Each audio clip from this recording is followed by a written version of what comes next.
누구나 처음 사랑했던 대상이 있습니다. 정말로 가식 없이 순수하고 열정적이었던 사랑의 대상이 있었을 것입니다. 마음에 상처날 것도 헤아리지 못하고 또 괴로움의 시간도 계산하지 않고 그저 누군가를 향한 사랑의 마음으로 가득했던 인생의 첫사랑이 여러분에게 있을 것입니다. 만약 여러분에게 여러분의 첫사랑이 누구냐고 묻는다면 여러분 누구라고 대답하시겠습니까? 공식 대답은 내 옆에 있는 나의 사랑하는 배우자입니다. 여러분, 이 대답을 해야 오늘 평안한 주일을 맞이할 수 있습니다. 상대방에게 누구나 진정한 첫사랑이 되길 바라지요. 이 사람의 진정한 사랑이 나일 것이다. 그리고 지금 함께하는 사람이 정말로 우리 인생에는 첫사랑과 같습니다. 진심으로 내 모든 것을 쏟아부어 사랑해야 하는 사람이기 때문입니다. 이 사랑이라는 것은 사람에게 영향을 미치게 되어 있습니다. 사람을 움직이게 만들죠. 어떤 사람은 누군가를 정말 너무나 사랑하고 사모하게 되면 상사병에 걸리기도 합니다. 눈에 보이지 않는 사랑이란 감정이 사람의 육신에게 영향을 미친다는 것을 알 수가 있습니다. 사랑이라는 것은 실체가 없어 보이지만 실제 사람의 인생 가운데 이 사랑이 역사하면 사람은 거기에 맞추어서 움직이게 되어 있습니다. 누군가를 사랑하게 되면 전에 없던 행동을 하기 시작하지요. 내 귀하고 아까운 것을 그 사람에게 주기 시작해요. 평소에 잘 참지도 못하고 하지 못하던 사람이 그 대상에게만큼은 인내하며 참아주는 모습을 보이게 됩니다. 전과는 다른 모습을 하게 만드는 것, 그것이 사람에게 이 사랑이 찾아왔을 때 그 사랑의 힘이 어떤 것인지 한 사람의 인생의 변화를 통해서 우리는 알 수가 있는 것입니다. 이 사랑에 대해서 성경은 하나님의 사랑을 조명합니다. 하나님께서 사람을 사랑하시다. 하나님께서 세상을 사랑하시다. 하나님께서 오늘날 우리를 사랑하시다라고 말씀을 하고 있습니다. 요한복음 3장 16절에서는 하나님이 세상을 이처럼 사랑하사 독생자를 주셨으니 이는 그를 믿는 자마다 멸망하지 않고 영생을 얻게 하려 하심이라고 말씀을 합니다. 하나님이 우리를 너무나 사랑하셨다고 되어 있어요. 세상이란 오늘날 주님을 찾고 부를 수 있는 모든 영혼들을 말씀합니다. 사람을 사랑하셔서 하나님이 선택하신 것은 독생자를 주시는 것, 독생자를 주실 만큼 사랑하셨다. 이렇게 성경은 기록을 하고 있습니다. 그렇게 해야만 그를 믿어서 멸망하지 않고 영생을 얻을 수 있기 때문이라고 말씀을 하고 있는 것입니다. 그만큼 예수님께서 십자가에서 피를 흘려 모든 것을 쏟아내시고 우리 모든 것을 아낌없이 내어주신 것만큼 하나님께서 우리를 사랑하셨다고 성경은 증언을 하고 있는 것입니다. 그러니까 이 자리에 모여서 예수님을 믿고 신앙의 고백을 하고 하나님을 찬양하는 백성은 하나님의 사랑을 제대로 경험하고 있는 것이죠. 그분의 사랑이 우리 안에 있고 우리의 사랑이 그분 안에 거하는 짝사랑이 아닌 온전한 첫사랑을 이루는 아름다운 사랑의 현장 속에 여러분은 지금 부름을 받고 있는 것입니다. 여러분, 예수 그리스도를 통해서 십자가에서 보여주신 사랑, 그것이 하나님의 사랑의 끝일까요? 이제 내가 이 정도 보여줬으면 이제 끝이다. 자, 이 사랑을 생각하면서 이제 평생 그렇게 살아가라. 이 추억을 간직한 채 살아가라. 이렇게 말씀하실까요? 예수님의 십자가에서 보여주신 사랑은 사랑의 끝마침이 아니라 사랑의 시작점입니다. 그 사랑을 통해서 우리 하나님은 더 깊은 사랑의 관계로 우리를 불러주신 것입니다. 내가 예수님의 큰 은혜 얻었으니 감사합니다. 그리고 세상에 돌아가 내가 사랑하는 것들을 누리며 사는 것이 아니라 이제 그 은혜를 믿고 그 은혜 위에서 주님께로 나아가 주님과 진정한 화평을 이루며 주님과의 사랑의 깊은 관계로 나아가는 것, 그리하여서 하나님과 우리 사이에 아름다운 사랑의 이야기들을 만들어 가는 것이 주님이 원하시는 우리 인생의 방향입니다. 그러니 우리는 이 십자가 사랑을 딛고 더 깊은 하나님과의 사랑의 이야기를 매 순간 만들어 나가야 되는 것입니다. 아브라함은 하나님을 믿었지만 그의 신앙의 중심은 하나님을 향한 사랑의 마음이 담겨져 있습니다. 그러나 하나님의 말씀을 따라 순종했고 그 순종의 동기는 하나님을 신뢰하고 또 하나님을 그만큼 믿고 사랑하였기 때문입니다. 그래서 하나님께서 정처 없는 길을 말씀하셨을 때에 묵묵히 그 길을 순종하고 나간 것입니다. 하나님을 사랑하기에 자신이 사랑하였던 본토 친척 아비집을 버릴 수가 있었던 것입니다. 사람은 더 사랑하는 그 한 대상을 향하여서 마음을 쏟게 돼 있고, 두 가지 중에 한 가지를 선택하라면 가장 사랑하는 편을 선택하게 돼 있습니다. 아브라함은 본토 친척 아비집, 자신의 모든 추억이 담겨져 있으며 사랑하는 자들과 함께 일평생 살다가 죽을 모든 자신의 정서와 자신의 기쁨이 담겨져 있는 그 모든 땅보다도 하나님을 사랑하였기에 주님의 약속의 말씀을 따라 순종하여 아무것도 알 수 없는 그 길을 향해서 간 것입니다. 주님을 사랑하지 못하면 이 길은 정말로 괴로운 길이죠. 이 길을 떠나고 나서 마음속에 주님보다 본토 친척 아비즈를 사랑하는 마음이 있다면 아브라함은 계속 후회했을 것입니다. 외로울 때마다 후회했을 거예요. 홀로 남겨져서 아무것도 의지할 것 없는 타지에서 힘겹고 괴로울 때마다 가슴이 찢어지는 고통을 당했을 것입니다. 그러나 그가 그 모든 순간들을 인내하고 참아낼 수 있었던 것은 아무도 알지 못하는 사람들과 새로운 삶을 살아가는 그 어렵고 복잡하고 험난한 삶을 참아낼 수 있었던 것은 그 어느 것보다도 하나님을 사랑하였기 때문입니다. 더 큰 사랑을 가진 자를 생각하면 어떠한 고난도 참을 수 있는 것이에요. 그래서 우리가 사랑에 빠지면 어떡합니까? 우리 둘만이라도 아무도 없는 곳에서 함께 평생을 살자. 다 버리고 우리가 함께 가자. 그런데 한편에서는 어떡합니까? 나는 그럴 자신이 없어요. 무슨 말입니까? 당신보다 내가 지금 있는 내 소중한 보금자리, 나의 직장, 나의 사랑하는 가족이 더 소중하고 사랑스럽다는 얘기죠. 그래서 사랑의 도피도 둘 다 마음이 뜨거워야 할 수 있는 것입니다. 하나님은 아브라함에게 명하셨고 아브라함은 주님을 사랑하였고 하나님께서 주님을 사랑하였기 때문에 이 여정이 시작되었고 도중에 멈추지 않고 아브라함은 끝까지 믿음으로 이 길을 완주할 수 있었던 것입니다. 하나님의 사랑이 아브라함에게 쏟아졌듯이 아브라함도 그 사랑에 화답하여서 자신의 인생 전체를 송두리째 포기할 만큼 주님을 사랑하는 마음을 주께 보여드렸던 것입니다. 이것을 성경은 믿음이라고 정의하지 여기에 사랑이 없다고 말할 수는 없는 것입니다. 사람은 항상 한 가지를 선택할 수밖에 없어요. 예수님은 마태복음 6장 24절에 한 사람이 두 주인을 섬기지 못할 것이니 혹 이를 미워하고 저를 사랑하거나 혹 이를 중히 여기고 저를 경히 여김이라. 너희가 하나님과 재물을 겸하여 섬기지 못하느니라. 어떤 말입니까? 둘 다 사랑할 수는 없다는 것입니다. 하나님도 사랑하고 재물도 사랑합니다. 이런 말은 예수님은 거짓말이라고 말씀하십니다. 사람은 항상 한 가지를 우선에 두게 돼 있고 우선과 차선을 두게 돼 있다는 것이에요. 가장 사랑하는 것은 한 가지인데 너희가 재물을 사랑하든지 하나님을 사랑하든지 둘 중에 하나를 선택해야만 하는 것이라고 말씀을 합니다. 성도들은 이 말을 받지 않으려고 합니다. 두 가지 다 선택하고 두 가지 다 사랑하려고 하지만 주님은 그 어느 것보다도 하나님만을 사랑하라고 선택을 강요하는 것입니다.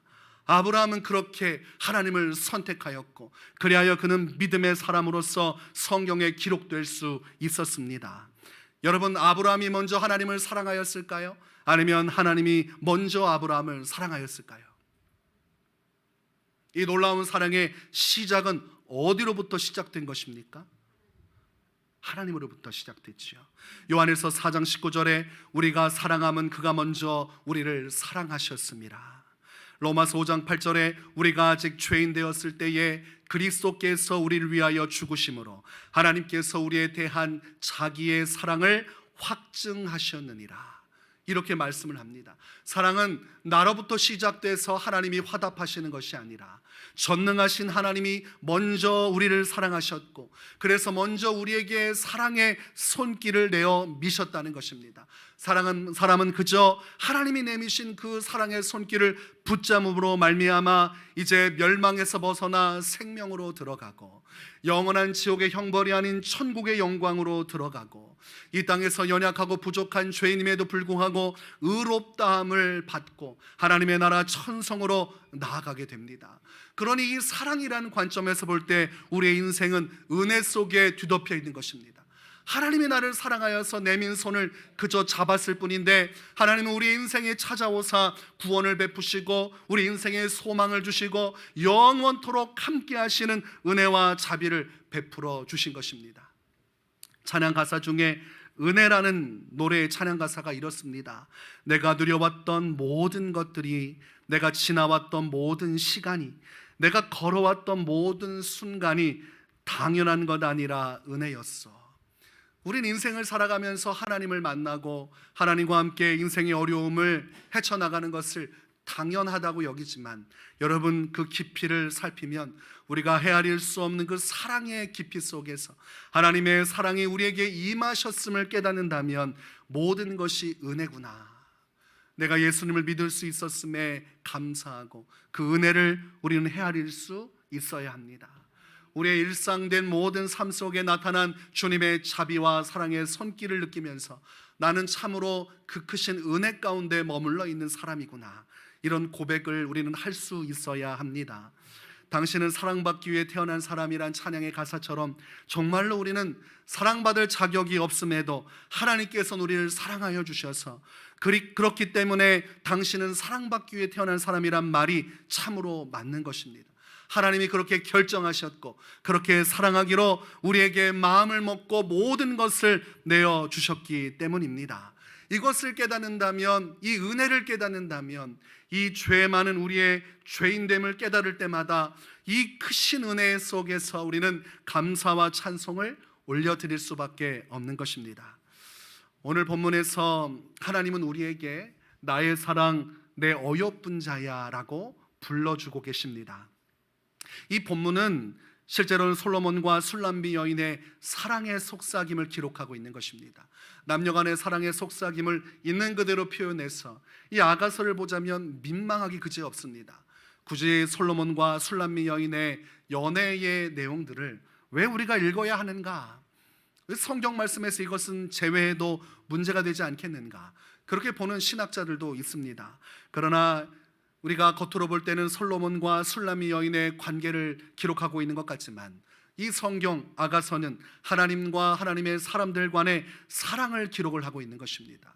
하나님이 얼마나 우리를 사랑하시는지, 솔로몬과 술람미 여인의 사랑의 속삭임을 통해서 우리는 주님의 음성을 듣게 되는 것입니다.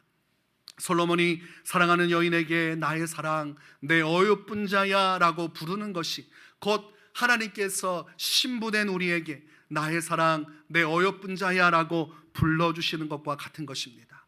우리의 이름을 부르시고 우리에게 사랑을 말씀하시면서 오늘 주님은 일어나서 함께 가자, 십자가 구속의 은혜로 우리를 부르신 하나님은 이 땅 가운데 우리가 서로 사랑하며 함께 가자, 너 홀로 외로운 인생길 살아가지 말고 걸어가는 인생 나와 함께 나의 손을 붙잡고 더 깊은 사랑 속에 우리 함께 이 인생의 길을 헤쳐나가자고 불러주시는 것입니다.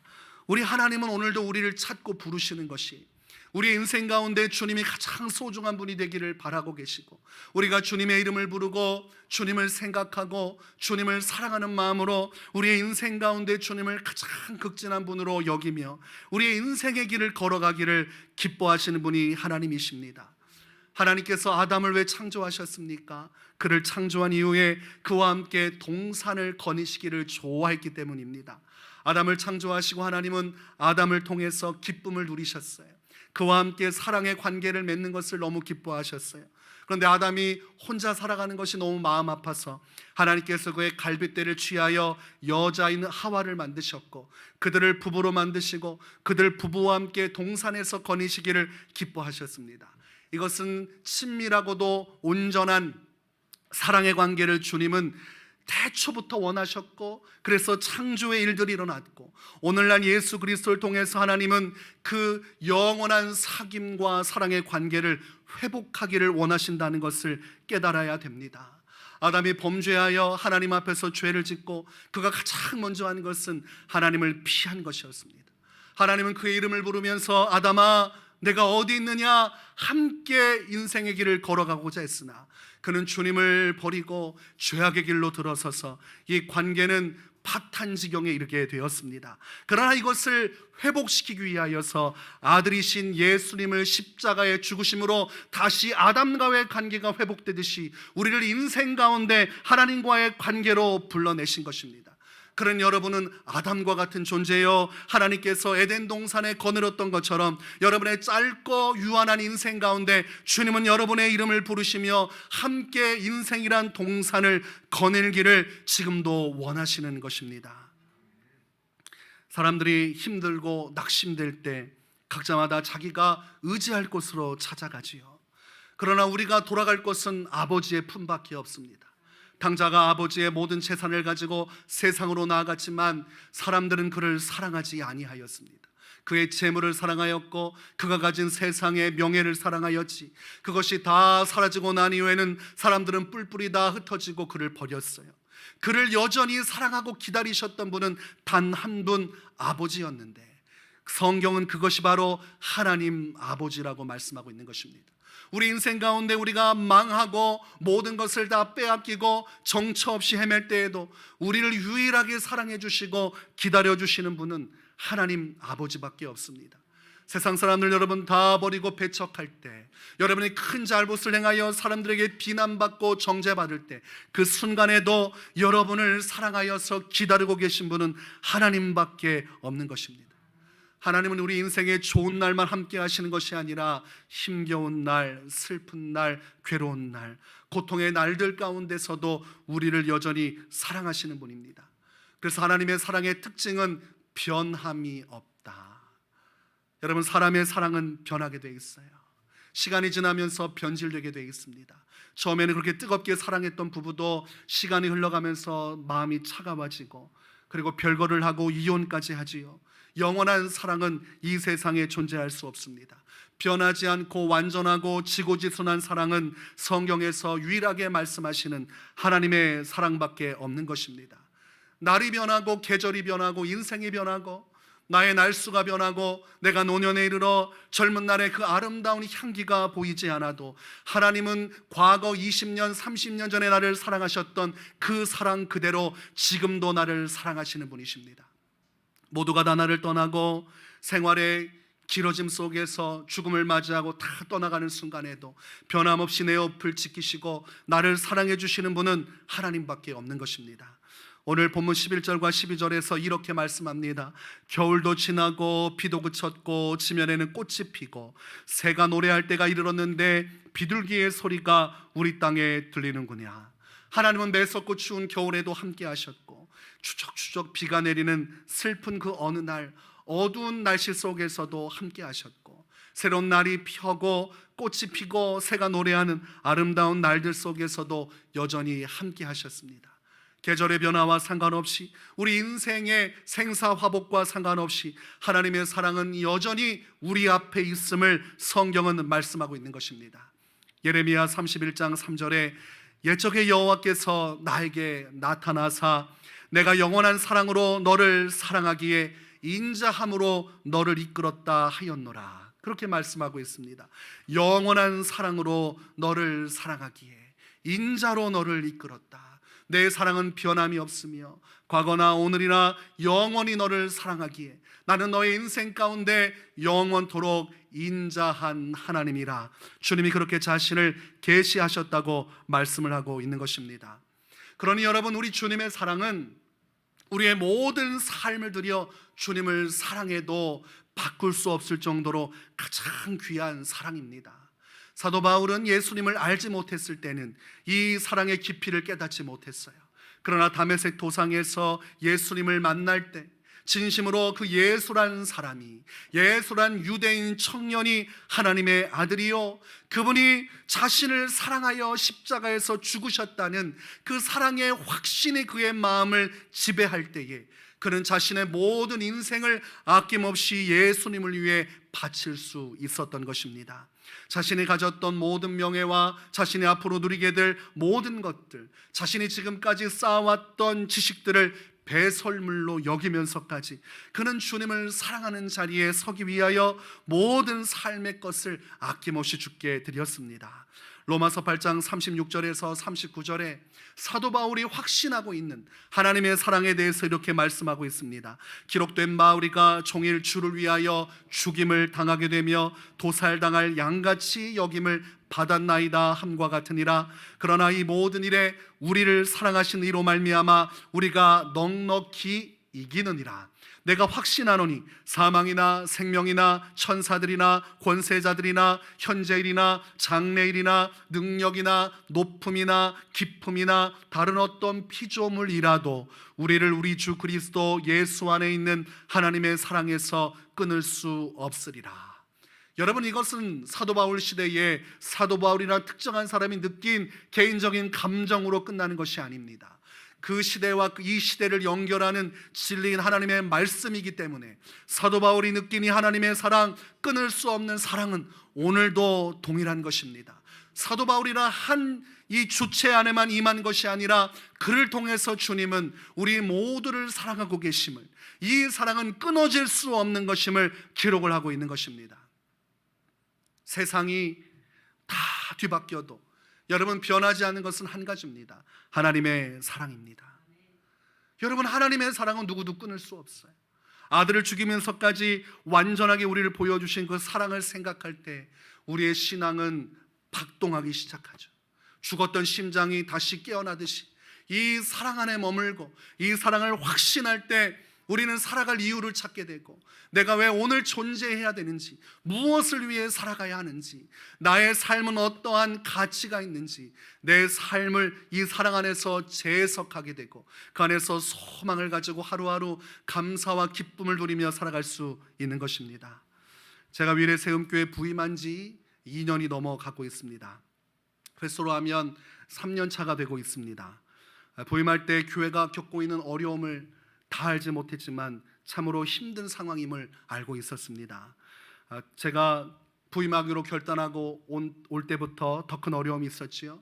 신천지 루머가 또 생겨났고, 또 코로나 바이러스가 본격적으로 활동을 하면서 만만치 않은 일들이 일어나게 되었습니다. 전도사 시절, 부목사 시절 참으로 어려운 일들이 있었습니다. 사역하면서 왜 이렇게 어려운 일들이 내게 주어질까?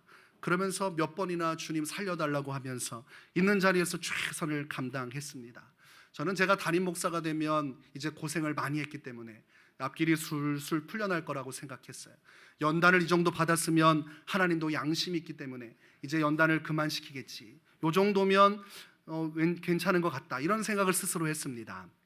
그런데 이 담임 목사가 되고 나서 상황이 점점 어려워지는 것을 보면서 또 연단이 시작됐구나, 이런 마음을 갖게 되었습니다. 위례세움교회 올 때 저는 어떤 구체적인 계획을 가지고 오지 않았어요. 무엇을 계산하면서 오지 않았습니다. 계산하지 않았기 때문에 올 수 있었다고 말하는 것도 맞을 것입니다.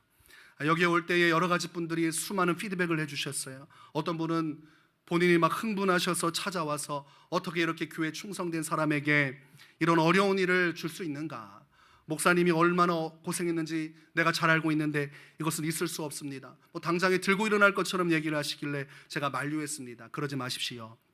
제가 원해서 가는 길입니다. 그때는 자꾸만 와서 묻는 거예요. 정말로 원해서 가는 겁니까? 혹시 강제적으로 가는 거 아닙니까? 누군가가 압박을 한 거 아닙니까? 수없이 그런 일들을 질문하는 분들이 계셨어요.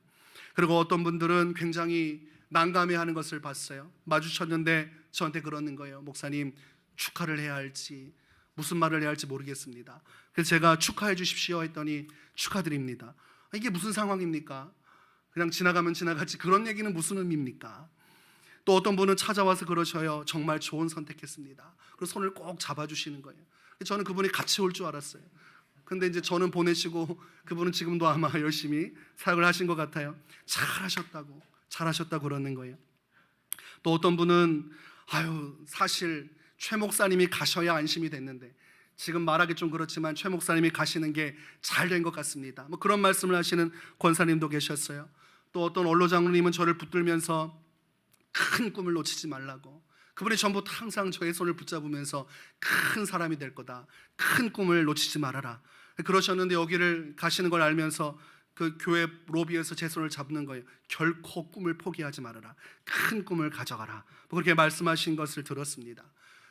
위례세움교회 오는데 뭐 이렇게 혼란이 있습니까? 축하도 했다가 슬퍼도 했다가 격려도 했다가 아쉬워했다가 그게 다 사랑하는 마음 때문임을 알기 때문에 그 모든 것들이 감사했습니다.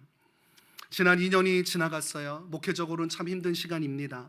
좋은 날들이 와도 어려운 사역 현장인데 가까스로 한국 전체가 너무 어려운 위기를 처했고 교회마다 다 문을 닫아 걸었고 성도들은 교회 가지 못한 채 여러 가지로 어려운 시기를 보내야만 했습니다. 성도들을 또 얼마나 어려웠겠습니까? 제가 어려운 시간을 겪으면서 이거 7년 전부터 위례세움교회 시작 때부터 간판 붙이고 60주년 기념교회로 교회를 세우셨던 분들이 참 고생이 많으시겠다. 나는 와서 2년밖에 안 됐는데 앞에 계신 분들은 더 추가적으로 붙여야 되고 또 여러 가지 붙일 게 많지 않습니까? 고생하는 날수만큼 복리 이자처럼 마음의 어려움도 붙을 것이요. 또 삶의 여러 가지 또 감정적인 또 아픔이 있지 않겠습니까? 그런 것들을 생각하면서 참으로 고생이 많으시구나. 이런 생각을 하면서 이 지나온 시간을 돌아보았어요. 제가 위례세움교회 담임 목사로서 무언가 뚜렷하게 여러분에게 무언가를 확실하게 말해주면 좋겠지만 저는 하나님의 큰 계획을 믿고 있을 뿐, 하나님의 사랑 안에 우리가 거하고 있음을 믿을 뿐, 오직 주님을 믿으라고 밖에는 말할 것이 없습니다. 우리가 무엇을 확신하는가? 아마 우리 모두도 무언가를 말하기는 참 어려울 것이에요.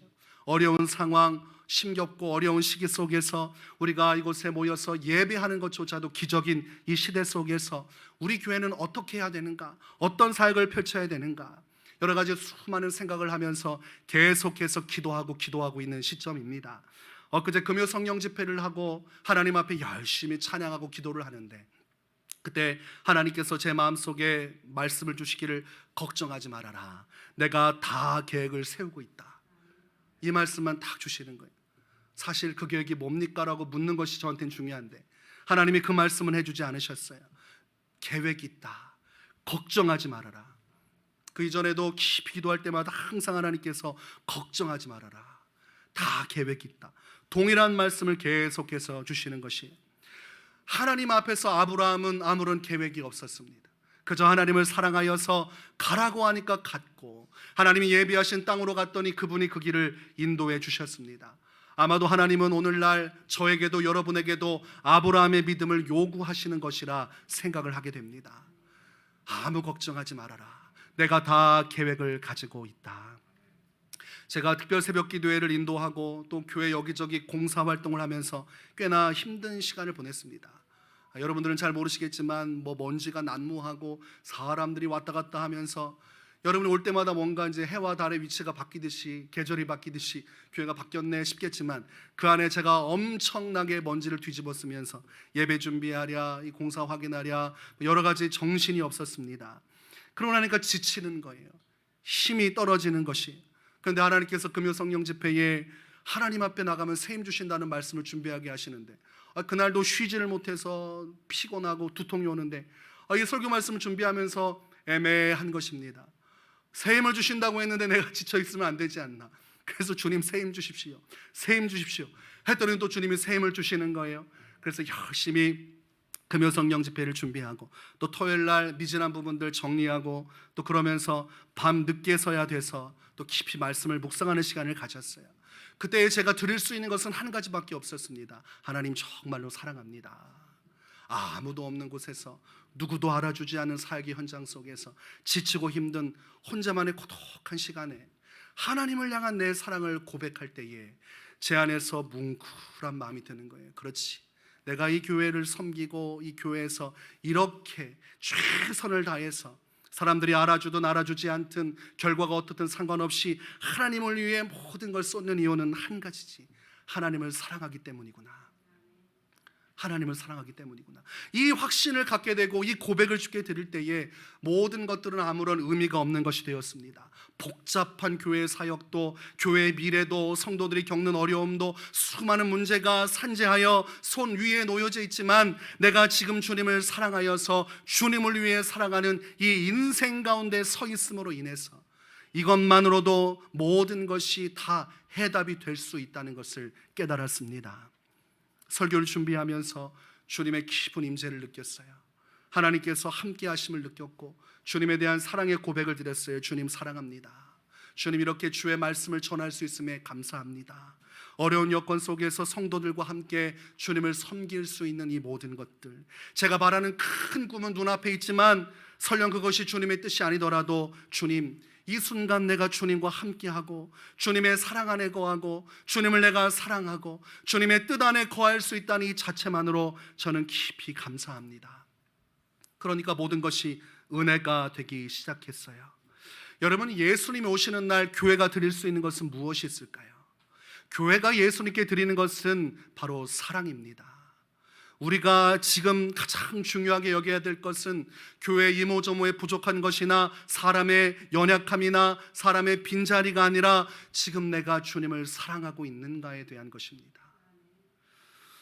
오늘 14절에 보니까 바위 틈 낭떠러지 은밀한 곳에 있는 나의 비둘기야, 내가 내 얼굴을 보게 하라, 내 소리를 듣게 하라. 내 소리는 부드럽고 내 얼굴은 아름답구나. 지금 주님은 우리에게 사랑을 보기를 원하고 계시는 것입니다. 내가 너를 많이 사랑하고 있는데 너의 사랑을 내게 보여줄 수 있겠니? 이곳에서 어렵고 힘들겠지만 네가 나를 얼마나 사랑하는지 그 마음을 볼 수 있겠느냐? 어렵고 힘든 상황에서 아브라함이 처한 것 같은 정처 없는 삶의 현장 속에 헌신을 요구하는 이 사역 현장에서 주님은 내가 이런 상황에서도 나를 사랑할 수 있겠느냐 질문을 하시는 것을 보게 됩니다. 여러분을 지금 힘들게 하는 것은 작은 여우입니다. 마지막 본문에 보니까 작은 여우를 기록하고 있어요. 이것은 사랑을 방해하는 존재예요. 우리가 하나님을 사랑하는 것에 방해가 되는 작은 여우는 무엇입니까? 우리가 바라보고 있는 만족할 만한 교회의 결과적인 모습입니다. 이 모습이 우리 눈에 채워지지 않으니까 사랑의 관계도 잊은 채로 우리는 낙심하면서 절망스러운 관계 속에서 이렇게 현상 유지를 하며 살아가는 것입니다. 우리가 진정으로 추구해야 될 것은, 우리 교회가 지금 가장 소중하게 여겨야 될 것은 우리를 이곳에 보내주시고 하나 되신 하나님 안에서 모든 것 다 주께 맡기고 주님을 사랑하는 것입니다. 우리의 꿈과 비전이라는 것이 작은 여우가 돼서 만족하지 못하고 감사하지 못하고 주님이 주신 본뜻을 헤아리지 못하고 이곳에서 주님과의 깊은 교제와 사랑의 나눔을 이루지 못한다면 설령 우리가 원하는 바를 이루어도 우리의 이 시간들은 모두 헛되게 끝날 것입니다. 사랑이 없으면 울리는 꽹과리와 같다고 성경은 말씀합니다. 사랑이 가장 소중하다고 이야기합니다. 어떤 결과든지 결과는 주님께 맡기고 우리는 주님을 뜨겁게 사랑해야 할 것입니다. 이곳에서 우리의 전심을 다해 내가 얼마나 주님을 사랑하는지, 십자가에서 나를 구속하시고 사랑의 관계로 부르신 주님 앞에서 이제 내가 주님을 향하여 사랑하고 반응할 때입니다. 저는 오늘도 내일도 앞으로도 주님을 사랑하려고 해요. 힘들어도 어려워도 주님을 향한 사랑에 초점을 맞추려고 합니다. 주님, 제가 사랑하기 때문에 주의 일에 최선을 다하겠습니다. 사랑하기 때문에 인내하겠습니다. 사랑하기 때문에 참아내겠습니다. 주님의 말씀을 따라 순종하며 끝까지 주의 뜻을 따라 순종하겠습니다. 오늘 여러분을 이 사랑의 관계로 초청하십니다. 이 11월 말 마지막 주죠. 이제 12월이 밝아옵니다. 그리고 새해를 향해 나아갑니다. 이제 교회가, 제가 부임하고 2년이 지났고 이제 또 새로운 새해로 나가죠. 여러분의 마음속에 이 사랑의 확신이 있었으면 좋겠어요. 나를 사랑하시는 주님, 이곳에서 사랑의 이야기를 만들어 가시는 주님 앞에서 우리가 주님과 더불어 우리 인생의 에덴 동산 정말 주님의 손 붙잡고 믿음으로 감사함으로 이 시간들을 헤쳐나갈 수 있기를 주의 이름으로 축원합니다.